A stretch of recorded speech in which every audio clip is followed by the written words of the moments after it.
Good afternoon. Good afternoon.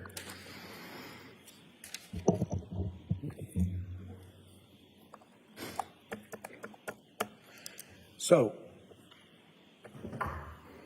you appear at the home on January 8th, correct? Yes, And that was the first time you went there. correct. And before you got there were other people from the Mass State Police. They'd already been there. In previous days, when I had responded to the house, we had all arrived at the same time. Okay. But you understand, don't you, Mr. Sheehan, that there had been multiple officers in and out of that house over a period of multiple days? Yes, And you understand, don't you, Mr. Sheehan, that those officers had gone in and out of that house, not wearing any protective garments, not wearing any protective booties. They went and they inspected certain rooms of that house, correct? yes, And you understand, don't you, that when you go to collect samples from a scene like this from the home, it was very important to maintain the integrity of the home before you collected samples, correct? correct. Now, believe me, I'm not questioning your expertise, your training, your experience. Let's be clear about that. But when you try to make conclusions about a sample that you collected in a certain part of this home, and then another sample that you collected in another part of the home, knowing that other people had been in and out of that home in the days leading up to you getting there, you can't tell this jury how certain samples or biological samples were first deposited in certain areas of that home. No, I cannot. So let's talk a little bit about that bedroom area that you told us about. Do you recall testifying that there was something that looked like white residue or something like that on the flooring of one of the bedrooms upstairs? Yes, And you noticed that on January 9th of 2023, didn't you? yes, And in fact, in your report and your notes you wrote, you specifically stated that when you were there on January 8th, you didn't see that, correct? I don't recall if that was in my report or not. Okay, was it in your notes? No. All right, let's come back to that in a minute. On January 8th, were you up in that bedroom where that area was with the now reports about the white residue? No. So you understand, though, that other Mass State Police have been up in that room. Yes, And you understand that when you went up on the 9th, that's when you first saw what you have described to this jury, correct? yes, Now, as a result of the observations that you made in that room, it's our understanding then that you caused, well, that's not entirely accurate, but in any event, there was flooring dug up in or around that area that you saw the white residue, correct? correct. And that area covered that area that looks like from the exhibits, that area that was between the clothing, the pile of clothing, and placard tin, correct? Yes, And then you I keep saying that. Did you ask that the flooring be removed? no, Okay, someone else did that. correct. But then after that flooring was removed, you went up and examined that area where the flooring had been removed. Correct. Now, there is a reason, isn't there, why someone decided to remove that flooring? There's a reason for that, right? Yes, And the reason would be because they were looking to see if there was biological evidence that had deposited itself between the spaces between the wood flooring planks, correct? yes, And that is a common thing that you have seen in your examination of flooring, that something like fluid blood or fluid biological, some other substance, flows between the crevices or where the flooring butts up against each other, correct? yes, And when the flooring is then pulled up, now what you're looking for is to see if any of the biological fluid had deposited itself not only in the joints between the flooring planks, but then back on the subfloor where the flooring planks lay, correct? yes, And after a thorough examination, after all of those flooring planks were dug up on that floor, you didn't find any evidence whatsoever of any biological substance that tested positive for blood. correct. And you didn't find any evidence of biological substance that tested for anything else up there after they ripped out that floor, correct? Correct. There is nothing in the examination of that bedroom that indicates that any biological substance whatsoever had been deposited on the floor, is it? Yes, that is correct. Now, is that the same room that had a hole in the ceiling? Yes. And what did you do to test any of that area surrounding that hole in the ceiling in that same bedroom? I did not test it.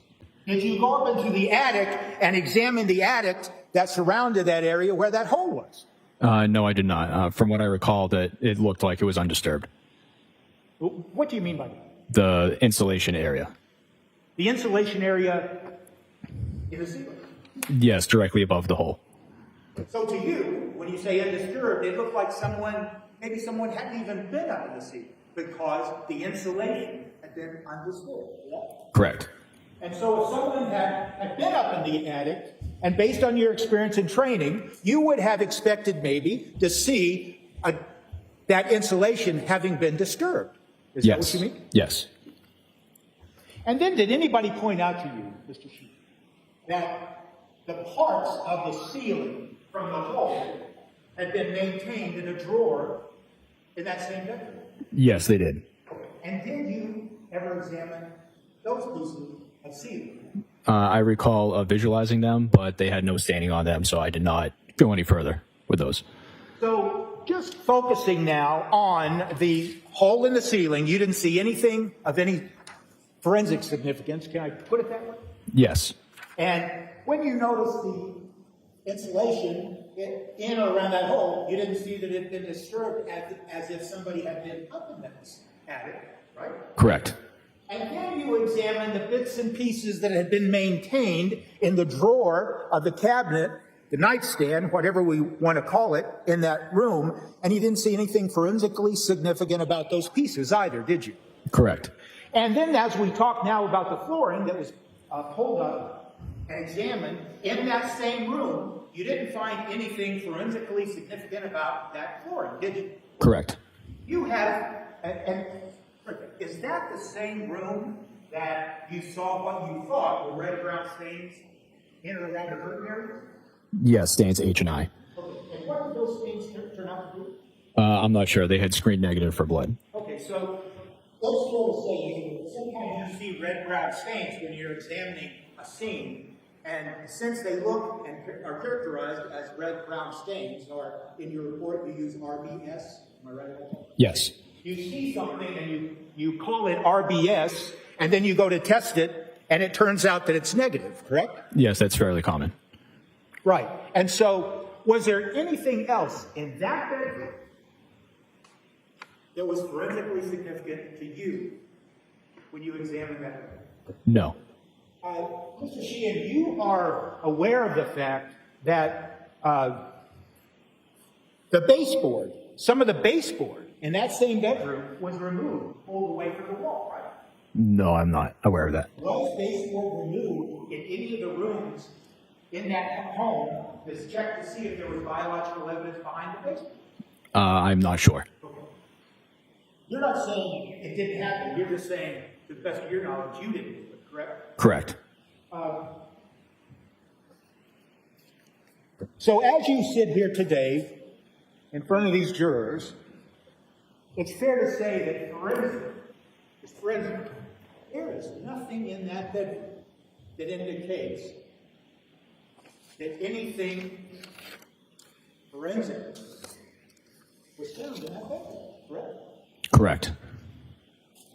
And you have no idea when you talk about that white residue on the floor that you saw on January 9th, you have no idea what caused it, correct? No. And you don't know if that was caused by, let me back up a little bit. Did you describe that on direct examination as if the varnish on the floor had been removed? Yes, that's what it appeared to be. And when did you use the word removed? Yes. But it's true, isn't it, that you could characterize the absence of the sheen of the varnish, that it could have just been the result of wear and tear, correct? Yes. And And in a bedroom like that, where you have a lot of people coming in and out, and it's in the open area of the room, that could just be a result of wear and tear from kids playing, adults walking back and forth over periods of time, correct? Yes. Did that bedroom have a closet to it? From what I recall, it was like it was a closet, but there was no doors on it, if I recall correctly. Okay. And did you examine the interior of the closet?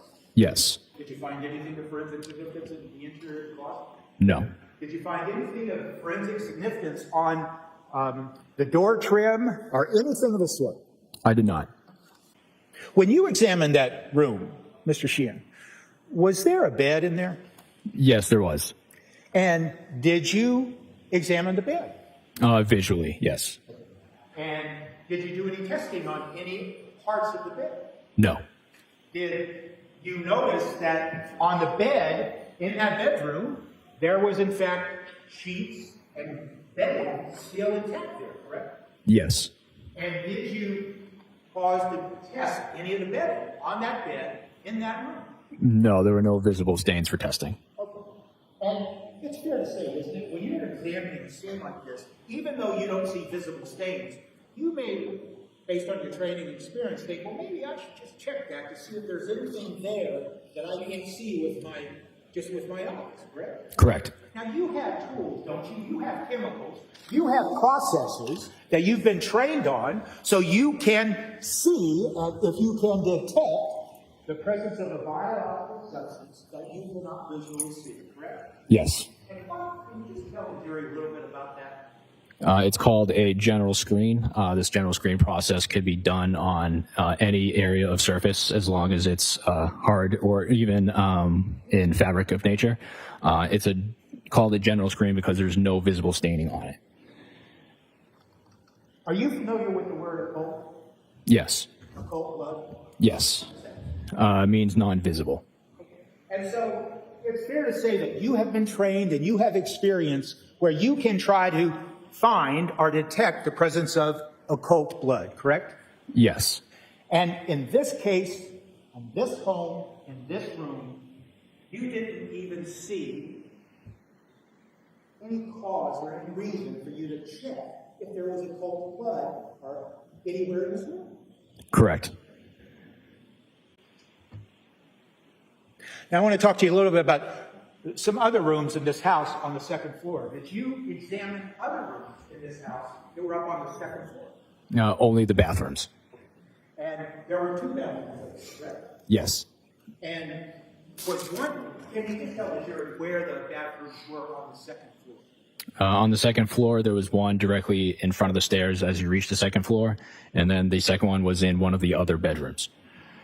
Now, I thought I heard you say, and please correct me if I'm wrong, that with regards to both bathrooms, you examined and tested the handle faucets, correct? Yes. How did you do that? Generally to see if there was any type of biological material on a person's hands if they had used the sink to try to wash off. And in your experience and training, and in examining these scenes, do you often find evidence of biological sample, including blood, on the handles of the sinks, correct? Yes. And that's true, isn't it? Especially where someone has tried to clean up a scene where something bad has happened, correct? Correct. And in this case, in both bathrooms, on the second floor, on the same floor where that room was that had the hole in the ceiling, you found no evidence of any biological or forensically significant biological sample in either one of these bedrooms, correct? Correct. It's fair to say, isn't it, that based on your training and experience, when you're not just looking at those handles, you also looked at the drains, didn't you? Yes. And why'd you look at the drain? If you were washing your hands, that's where all of the water would go. And in fact, what happens is, isn't it, that if someone has a biological substance on their hands and they're trying to hide it or get rid of it, and they wash their hands, that biological substance can flow down the drain, but it also can remain in the seams or where the drain connects to the sink, correct? Yes. And that is a source, often, based on your experience, where that's where you find examples of biological substances that rust between the seams, I'm going to call them, and that's not a good word, but a seams of where a drain fits into the sink point, right? Yes. Because people can try to clean that up. If they want to hide where something happened, they can try to clean that up, but they don't think well, when they try to clean it up, they might not be able to clean up what went in between the seams of the sink drain and the sink, correct? Yes, I would say that's accurate. Okay, and that's why you're looking at it, right? Yes. Because even though someone might try to clean up, they don't know that that's where the biological substance may rest, correct? Correct. And that same thinking, that same process of investigation that you've been trained and you have experience doing it, that was kind of the same thinking you used when you went up and looked at the pulled-up floor that someone had pulled up, and you looked at the flooring and the subfloor to see if anything had been deposited there. Someone might not have known had gotten there, even though they tried to clean the floor, right? Correct. And when we talk about the drains and the faucets of those bathrooms upstairs, are you including the drains and the faucets that would be associated with a shower or bathtub that was in those bathrooms? Yes. And once again, after all the testing, we found nothing in the bathrooms, correct? Correct. It was forensically significant, correct? Yes.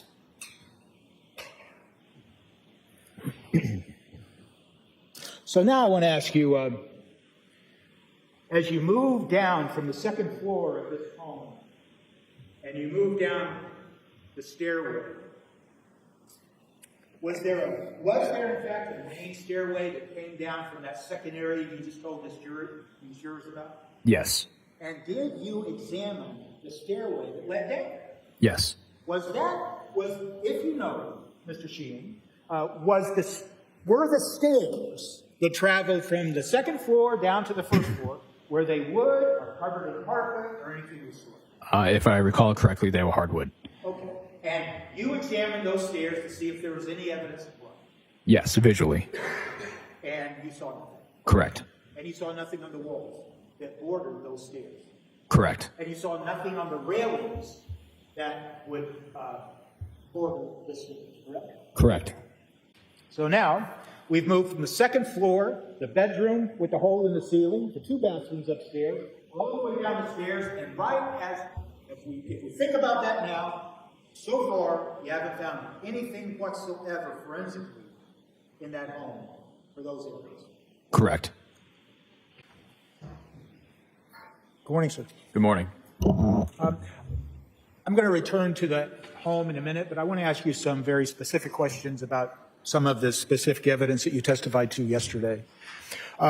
Yesterday, you were asked about Exhibit 248 that you described as white powder residue on the portion of the rug that was labeled 16-7. Do you recall that testimony? Yes.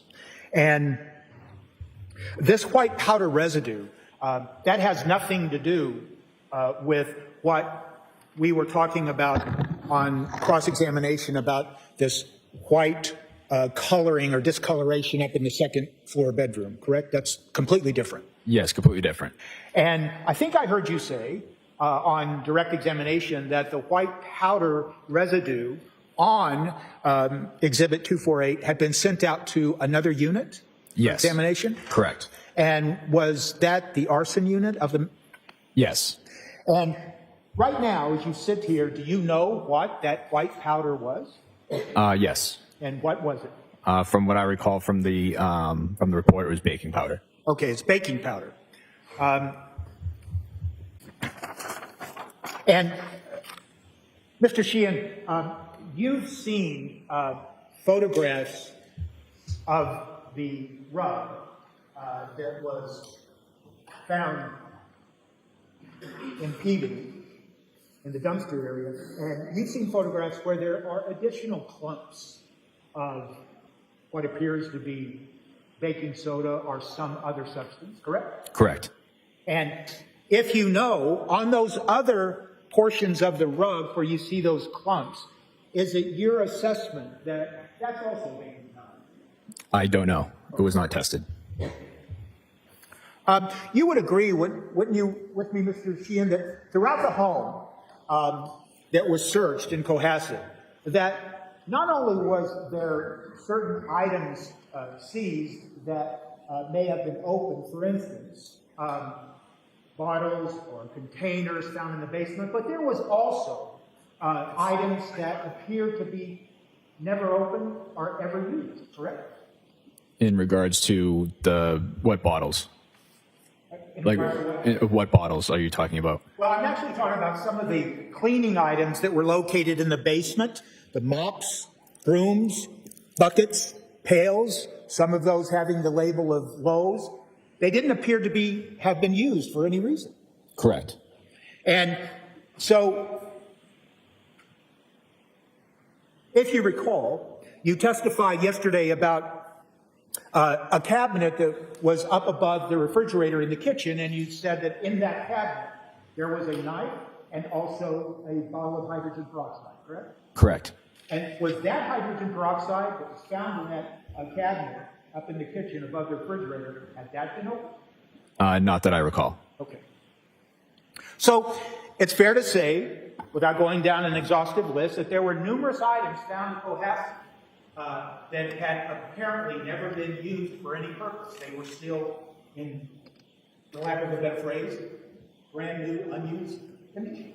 From what I recall, but I didn't specifically look at each and every item. Okay. It's fair to say, isn't it, that in an investigation like this, you're looking for red-brown stains because you told us on direct examination that you were looking for blood, correct? Yes. And it's fair to say that in no report that you wrote did you ever use the phrase blood spatter or anything similar to blood splatter, correct? Correct. And so it's fair to say that you did not determine that what you saw anywhere in the house was indicative of blood spatter evidence. Yeah? That is correct. And if you can, sir, can you tell the jury briefly, or in your own words, what you consider to be, as a forensic specialist, blood spatter evidence? Blood spatter in general is blood in flight. And it results from somebody, perhaps, stabbing someone with a knife, and in the movement of the knife, blood evidence flies off the knife and spatters onto a surface, correct? Yes. And then when you see blood spatter, then you would analyze it and you would look for directionality and things like that to determine the directionality of the blood flowing from an instrument, correct? I wouldn't be doing that. It would be a assigned bloodstain analyst. It would be done in the lab, however, just not by me. All right, then I apologize. I really wasn't implying that you would do it, but in describing what blood spatter is, you would agree that that's what some analysts that may examine biological evidence found at the scene, that they would analyze it in that way. They would look for directionality and things like that. Yes. And there was nothing in this home that you're aware of that could be described as blood spatter. That is correct. You were also asked questions yesterday on direct examination about luminol toward the very end of the direct examination, correct? Yes. And you gave a brief definition for the jurors of what luminol is, correct? Correct. You saw no evidence of any container that had contained anything like luminol in the Cohasset home, did you? Correct. And in fact, you have no evidence that luminol was ever used in the home in Cohasset by anyone, correct? Correct. I want to ask you something a little bit about this testing, the instrument that you used for testing. Yesterday, you referred to swab K in Exhibit 216, photograph 1066. If I could have, if you don't mind, Exhibit 216, Ms. Gilman. And those are the swabs that you would then use, that you collected from some of the basement floor stains, the A through G, correct? Yes. And could I now have Exhibit 217, photograph 1067? That, what we saw yesterday is, that is a Ceratec instrument, so to speak, that the Mass State Police uses to then analyze something like the stain you find on the floor that you did in the basement to determine if it was covered, correct? Correct. That, when you tell the jury, when you talked about screening tests and confirmatory tests, was that the screening test or a confirmatory test? This is the confirmatory test. Now, there are certain protocols that you, as a forensic analyst, have to use the Seratech product, right? Yes. And without going into it, I think it's fair to say, and you tell me if I'm wrong, whenever you used that instrument, you used it correctly, didn't you? Yes. And you don't have any reason to believe that the results that you relied on in testing the biological evidence in this case, that the evidence that flowed from this Seratech instrument was erroneous, correct? Correct. You would agree, wouldn't you, that these instruments are very sensitive, correct? Yes.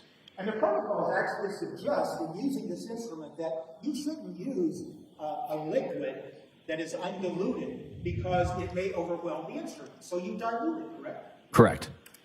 In fact, the sensitivity of the Seratech HEM instrument that you used, by the way, HEM, H-E-M, does that stand for hemoglobin?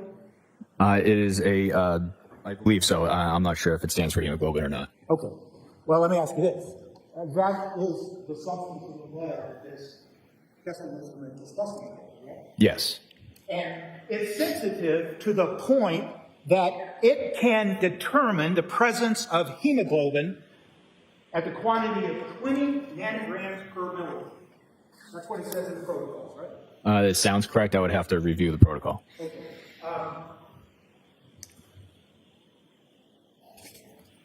And just as I'm going to look for that, I'll just ask you this. 20 nanograms per milliliter. I'm correct, aren't I, that a nanogram is 1/billionth of a gram? Yes. So 20 nanograms is simply 20 billionths of a gram, correct? Correct. That is, and I'm not a scientist like you, but that's a pretty small amount of substance, isn't it? Yes. It's something that you can't even see with just your plain old eyes, right? Correct. So it's fair to say that in checking this home for blood evidence, that you were using an instrument that if you swabbed an area of the home, you could detect the presence of hemoglobin if it only was there in the amount of 20 nanograms per milliliter, correct? Correct. And the only place in this home in Cohasset that you found anything of blood evidence of significance were those allegations posed about in the case, correct? Correct. May I approach you? You may. You mentioned the protocols and that it sounded right when I said 20 nanograms per milliliter. I'm just going to show you page 2 of the protocols. Just ask you to read it to yourself. And after having done that, if you could just look up and tell me you read it.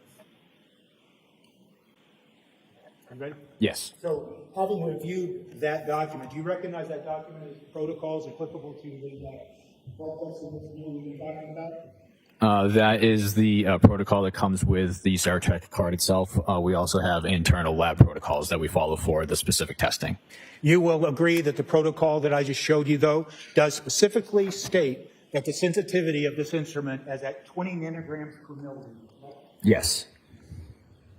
So, when you collect biological evidence at the scene at Cohasset, you're not trying to quantify what it is you're finding, correct? Correct. So it can be a very tiny amount, correct? Yes. And that tiny amount, and we're talking about something of 20 nanograms per milliliter, you didn't find anything even in the amount of 20 nanograms per milliliter in that upstairs bedroom we talked about yesterday, correct? Correct. And it's fair to say as we moved through the house, we didn't find anything, a minuscule amount of biological evidence of hemoglobin on the stairway, correct? Correct. Nor did you find it in the living room area that you examined, correct? Yes. Yes, no, you did not find it. Correct. That's fine, it's my fault. And you did not find it anywhere in the kitchen area, correct? Correct. So somebody can try to clean a floor and somebody can try to clean a bathroom area. But if they leave something as small as 20 nanograms per milliliter of biological evidence, this instrument that you rely on could detect it, correct? Theoretically, yes. Could I have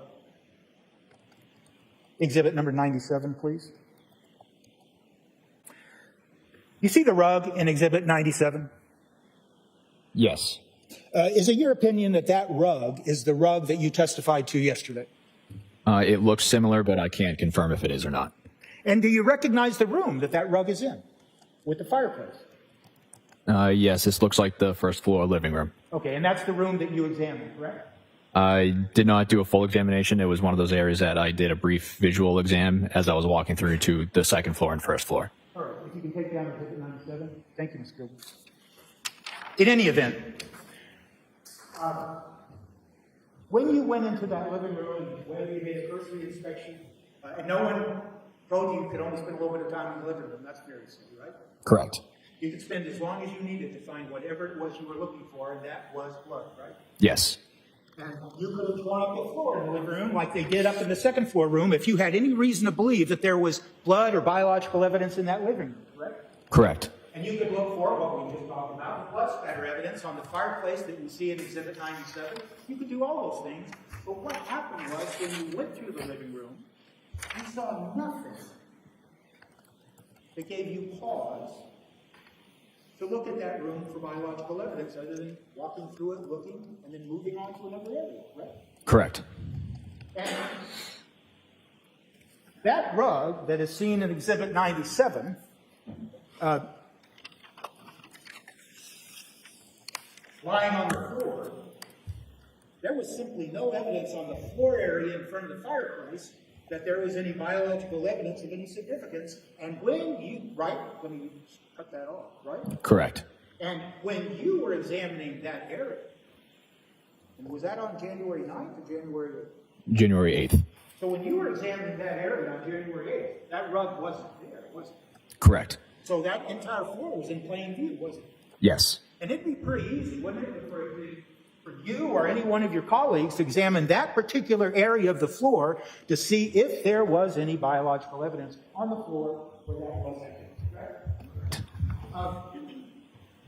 And you testified yesterday extensively on direct examination that there are numerous parts of pieces of rug you examined, and you told the jury about the red-brown stains you saw on that rug and those pieces, correct? Yes. Did you ever, as one of the forensic scientists involved in this case, did you ever piece together the fragments of the rug that you testified to yesterday?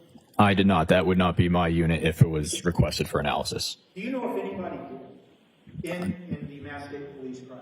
Not that I'm aware of. I want to turn your attention now briefly to the knife that you testified to yesterday that was found in the cabinet above the refrigerator, okay? And if we can have Exhibit 201, please, Ms. Gilman.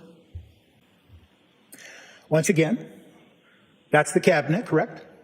Yes. And inside that cabinet, you found a knife, correct? Correct. And inside that cabinet, we see various items, including boxes, what appears to be bottles of hydrogen peroxide.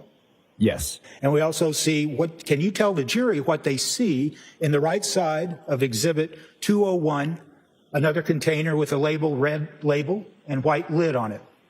That is hydrogen peroxide wipes. Okay. And were those wipes also in apparent brand new condition? They hadn't been opened? Don't recall. Okay. Could we have Exhibit 202, Ms. Gilman? And if I may, do you know, Mr. Sheehan, if then when someone was taking this photograph, if that is the exact condition of how the knife was found? Yes, it is. And that was after someone removed, and I say someone like one of your colleagues, they removed that bottle of hydrogen peroxide and those wipes. Yes. You told us yesterday that there was a screening test conducted on that knife, correct? Yes. But there was no confirmatory test, correct? Correct. It's fair to say then that you, as you sit here today, you can't tell us whether whatever you characterize as screening test results as possible blood, you don't know if it's blood or not. That is correct. And since you didn't do a confirmatory test, you certainly can't tell us that it was blood, correct? Correct. And you told us that on item number 1-8, which is the knife, exhibit 215, that you otherwise didn't see any visible stains, correct? Correct. So is it fair to say, if I understand your testimony from yesterday, that on this knife that was found above our refrigerator, you neither saw any visible stains, red blood stains, and you don't know what it was on the preliminary screening test, whether it was blood or not, correct? Correct. It was only a screening test positive. And if you know, Mr. Sheehan, that sample that you collected from that knife was never subjected to any further testing. Correct. So there is no evidence whatsoever that that knife had any biological substance on it, like blood at all, right? Aside from the positive screening test, no. But the screen test doesn't tell us it's blood. That is correct. If I could have, Ms. Gilman, exhibit 208. Yesterday, you see that photograph, Mr. Sheehan? Yes. And you described that as the bottom basement step in the Cohasset home, correct? Correct. Do you know how that step came to become broken, or however you want to characterize it? I was notified that someone, when they were doing a preliminary search around the house, had stepped on it and it broke. Okay. And so you don't know if it was cracked before that person you just described actually then completely broke. I don't. You have no idea, you figure today, what condition that stair was in when it then thereafter was reported as being broken by, I'm just going to say, one of your colleagues or one of the Mass State Police people? Correct. But you did say that there was a blood stain that's indicated there on the bottom piece of wood lying on the concrete floor. It was a red-brown stain. I did not do confirmatory testing in the lab on this one. Okay. So we don't know if that stain is indicative of blood or not. It is indicative of blood, but so it had screened positive, but no confirmatory testing was done. Okay, but you can't, it could be blood though. Yes. Okay.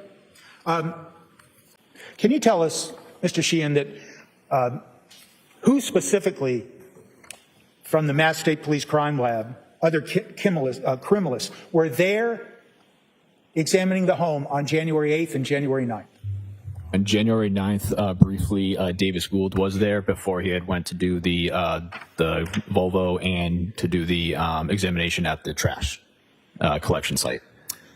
And also, do you know a trooper named Stephanie Devlin? Yes. And she was there, correct? Correct. She's assigned to the crime scene services section. She's the one that took majority of the photos. All right. And she was involved in also not only taking the photos, but was she also involved in conducting and assisting in conducting latent print examination? Yes. And who else was there? I would have to refer to my notes. There was a large amount of people there from both the crime scene services section and the detective unit. Do you know of anyone named Sullivan?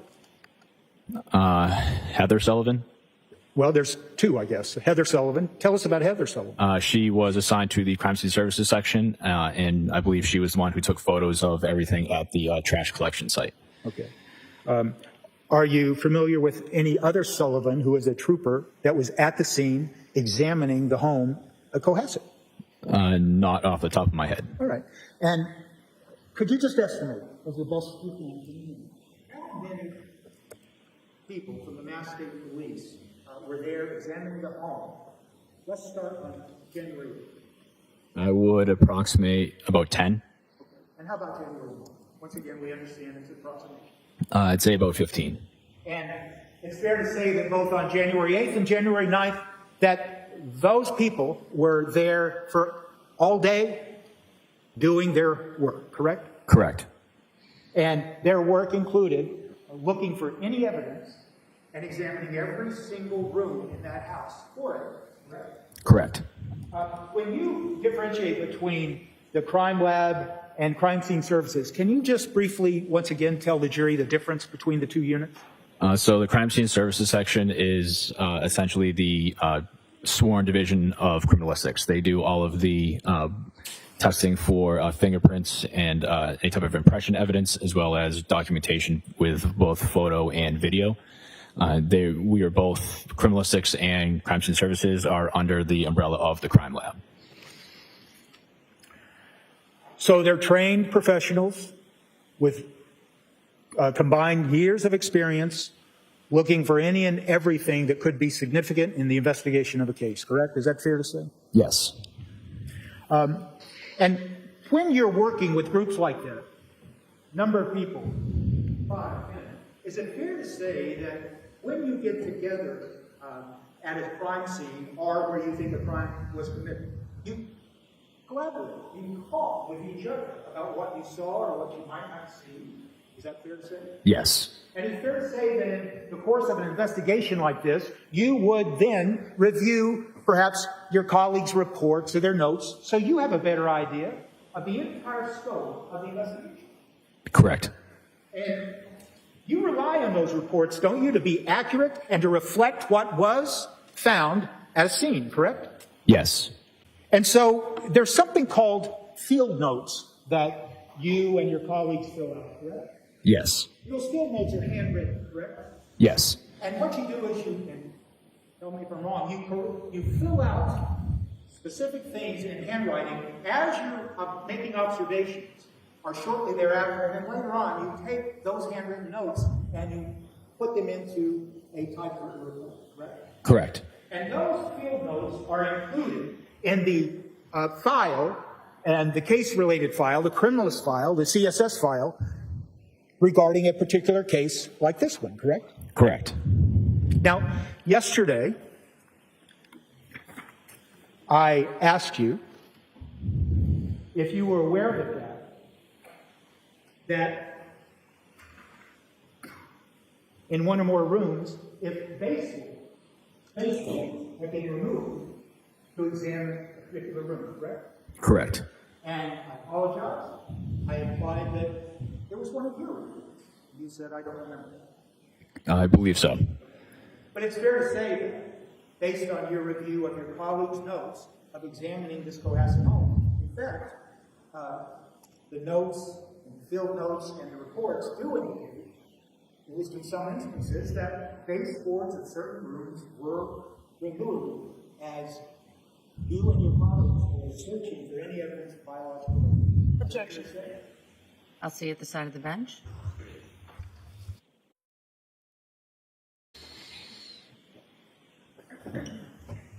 Mr. Sheehan, you told us a moment ago that you do collaborate with your fellow colleagues at a scene like this, Yes. and that you do review their reports and their notes so you get a better picture of the entire scope of the investigation, correct? Correct.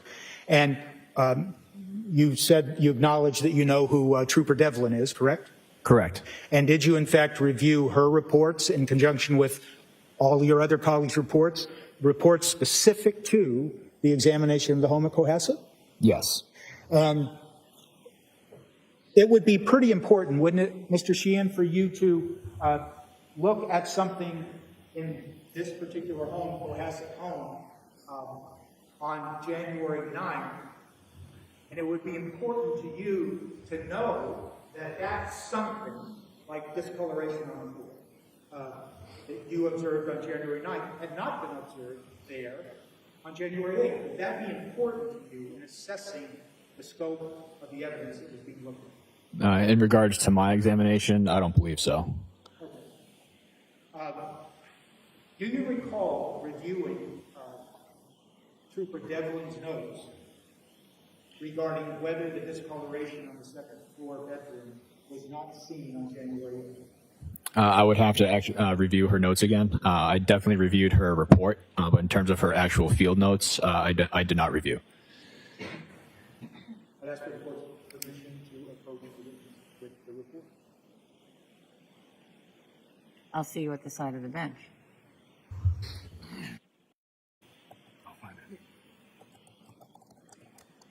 May I approach? Yes. Thank you. Mr. Sheehan, I'm showing you a 2-page report. Can you just tell us if that report indicates whose report it was? Yes, it does. And whose report is it? Trooper Stephanie Devlin. And that would be one of the reports that you just told the jury that would be one of the reports you'd review in the context of the investigation you did. Yes. And I would ask you, if you would, sir, to read to yourself this second numbered paragraph. Just read it to yourself, and then look up and tell us when you're done.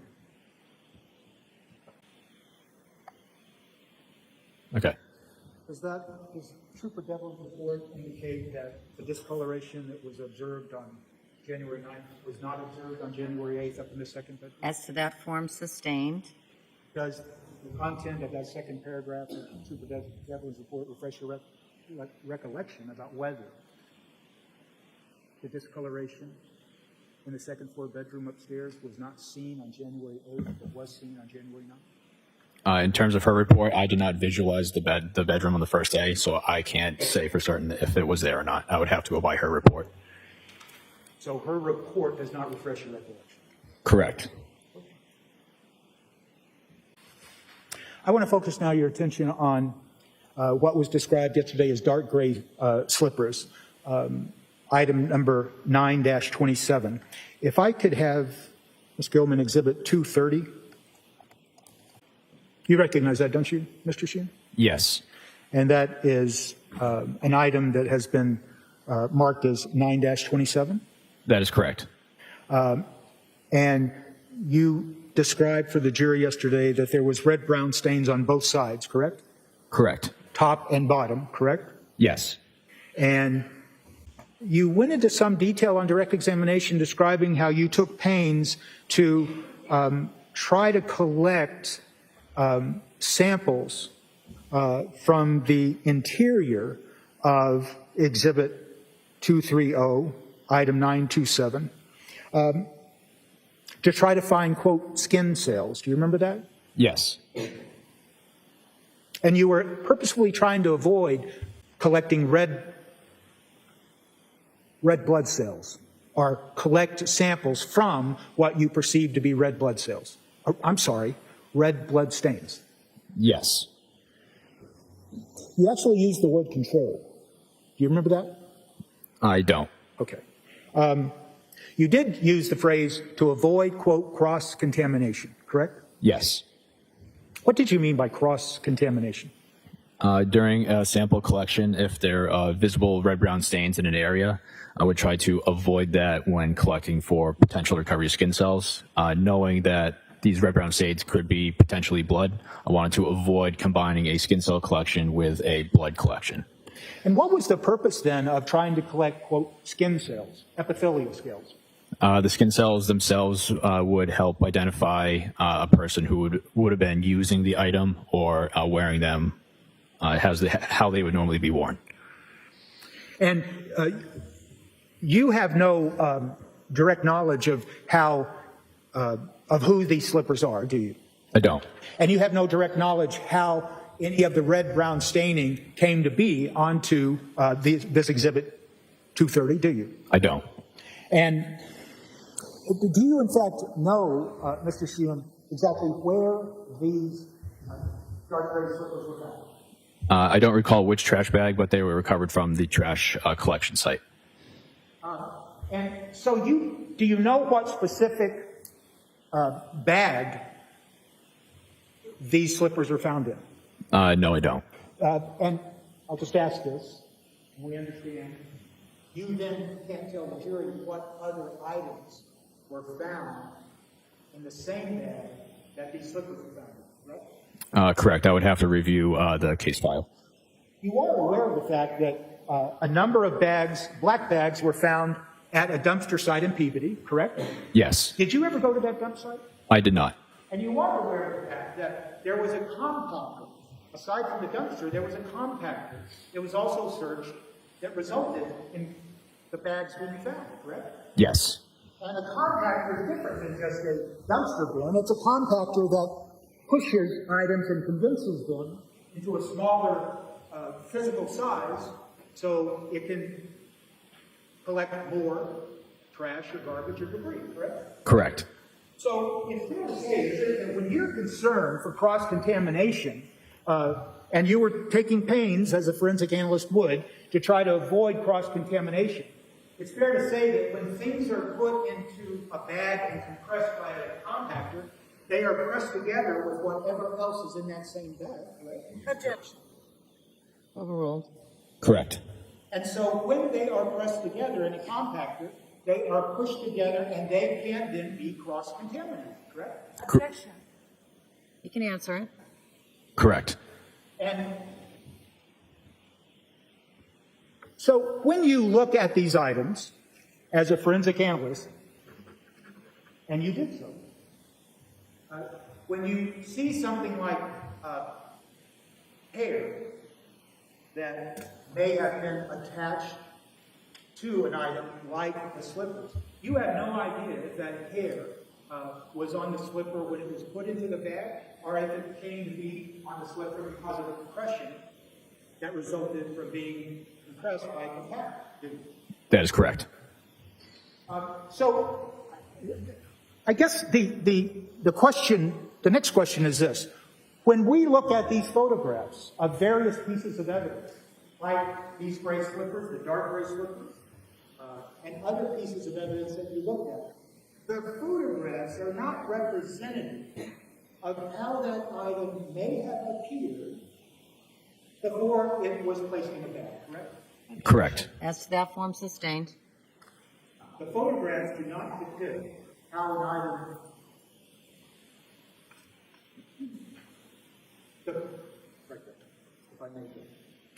The photographs that have been placed into evidence of certain items may not depict the condition that a particular item was in prior to being deposited in the black bag. Correct. Could you take that down, Ms. Gilman? Thank you very much. And yesterday you testified to some hair that you examined, correct? Correct. And with regard to Exhibit 232, you examined two of the hair fibers that you found, correct? Yes, from item number, I believe it was 9-18. Sorry, 9-28. 9-28, yes. And one of the two hairs that you examined, you determined was consistent with human hair, correct? Yes. And then the other hair you examined was consistent with animal hair, correct? Yes. And are you aware, Mr. Sheehan, that, I've been calling you Mr. Sheehan. You're not a trooper, are you? Correct. Okay, so I've been right. Yes. Okay, thank you. Are you aware of the fact that there was an animal that also resided at the Cohasset home? Yes. During this period of time? Yes. And and are you aware of where this hair that you were examining, Exhibit 232, was found in the Cohasset home? From what I recall, it was found from the trash area. Okay. The trash area of Peabody? The trash collection site. Okay. And you also told the jurors yesterday about another exhibit of hair, Exhibit 250, correct? Which exhibit is that? That was a hair clump? The item number was 16-12. Okay, could we have Exhibit 250? Is that the item 16-12? Yes. And that would be Exhibit 250? Yes. And the hair found in this exhibit, what is that substance that we see in the photograph? I do not know. So it was never examined? No. And, of course, it'd be very important to determine if that substance that we see in this exhibit, if that substance that the hair rests on was skin tissue or anything of the sort. Visually, it did not have any visual similarities to skin tissue. Okay. So there's no question in your mind as a forensic analyst that that has anything to do with someone's skin tissue but as you sit here today, you don't even know what it is. Correct. And the fact that we saw an exhibit, and it's Exhibit 233. Could we have Exhibit 233, please? This exhibit was indicative of Exhibit 232, and it's the hair that you described as consistent with human hair, correct? Correct. And it's the root section, correct? Yes. And you'd agree, wouldn't you, that a hair that contains the root, that hair falls out naturally, correct? Yes, it does. And there's nothing to indicate nefarious about the fact that there is a root attached to this hair? Correct. It's just the fact that when you examined this, you examined it with the protocols that you use, and you made a determination based on its structure, as the term you used, that it was consistent with human hair, correct? Yes. When you use that phrase, consistent with human hair or consistent with animal hair, what you're saying is you can't say positively that it's human hair, but it's consistent, correct? With this root, you can confirm it's a human hair. If it did not have a root, it would have to be consistent with. Okay. With regards now to these various items and tools that you testified to yesterday, and I'm talking about the hacksaw and the hammer and things like that, correct? Yes. All of what you told this jury, and without repeating the language, all of that is, it's fair to say that you're unaware of exactly where those tools were found, other than they were found in that compactor dumpster area, correct? Correct. And as you sit here today, you're not sure what particular bags those tools were found in, correct? Correct. And so, even though you detected the presence of red brown stains and determined that some of those stains had hemoglobin in them, you can't tell the jury how that biological evidence came to be on each and every one of those tools. You just can tell us there was biological evidence in these tools, correct? That is correct. And what's it doing? The biological evidence that you detected on those tools could have been on any one tool or more, could have been deposited as a result of transfer, correct? Or, as you called it, cross-contamination, correct? That is correct.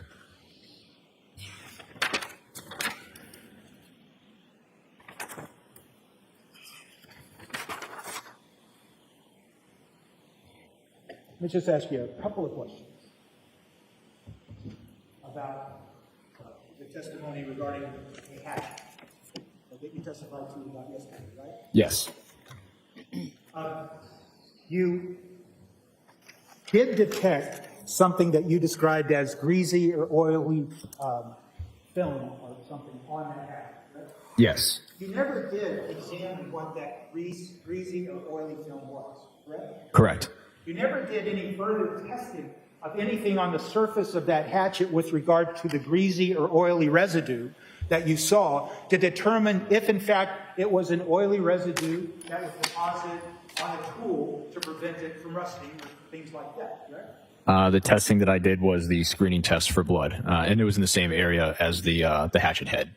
But other than that, other than trying to determine if there was a presence of biological evidence, you did not specifically try to determine what the greasy, oily residue was. Is that fair to say? Yes.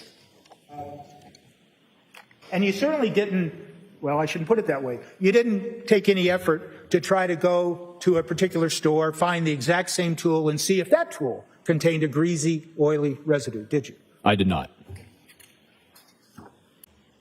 Thank you so much. Redirect. Briefly. Mr. Sheehan, do you test all areas of a potential scene? I do not. Did you test all areas of 516 Chief Justice Cushing Highway? No. Why not? I tried to identify the most forensically relevant areas and move from there. And what are the reasons that testing could be negative? It's possible that a particular biological substance was not present, and it's also possible that it was present at some point, was cleaned off, or it is present and to the point where it is not detectable by the tests. So how does cleaning a house impact your ability to find blood or trace materials? If it was thoroughly cleaned, I would imagine the test results would be negative. Does washing the walls impact your ability to find blood? Yes, it does. What type of cleaning materials would impact your ability to find blood or trace materials? Virtually any type of cleaning material, bleach, alcohol, ammonia, anything, even water if it dilutes the sample to an extensive amount. Would hydrogen peroxide impact your ability to find blood or trace materials? Yes. Are there other ways that blood can be destroyed or diluted? Really any type of cleaning materials, as well as environmental factors such as extreme heat. Did you test? Actually, if I could have published for the jury, Your Honor, Exhibit 21. Well, that's not the right exhibit. One moment.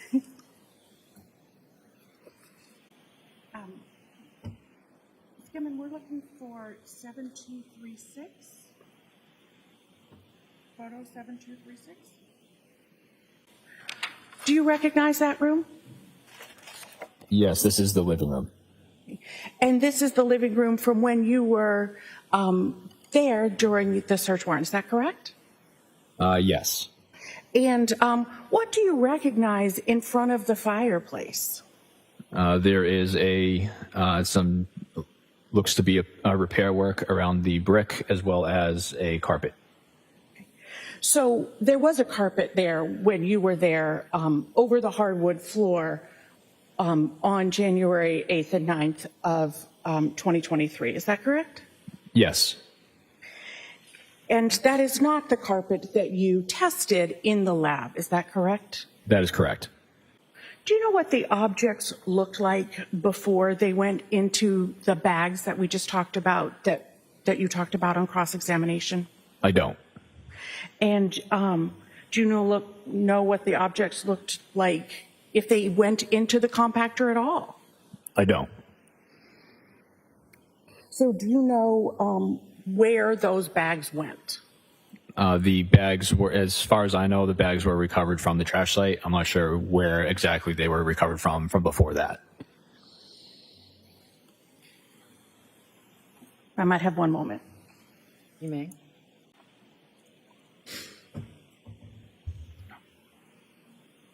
Thank you very much. Any recross? Just a couple of questions. When you looked at Exhibit 21 just now, you said you described that fireplace as having what looked like a repair work, right? Yes. Did you examine it? I did not. Would you agree that also what's depicted in Exhibit 21 could be foam that's taped around the fireplace to prevent a small child from hitting their head on the corner of the brick? Would you agree with that? Yes. Thank you. The witness may step down.